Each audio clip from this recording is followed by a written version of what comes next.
সনাতন ধর্ম সম্বন্ধে কয়েকটা গুরুত্বপূর্ণ কথা জেনে নেওয়া যাক। আমাদের ধর্মের নাম কি? আমাদের ধর্মের নাম হলো সনাতন ধর্ম। সনাতন ধর্মের অর্থ কি?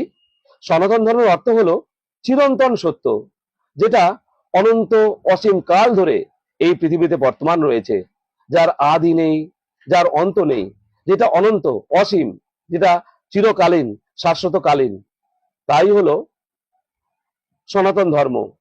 এই সনাতন ধর্ম প্রবাহমান কাল ধরে চলে আসছে এবং ভবিষ্যতেও চলে যাবে। এর শুরু বা শেষ কোথায় তা কেউ বলতে পারেনি এবং পারবেও না, কারণ এটা প্রবাহমান। একমাত্র আমাদের এই সনাতন ধর্মেই অবতারগণ এখনো আসেন এবং আমাদের এই ধর্মকে সামনের দিকে এগিয়ে নিয়ে চলেন।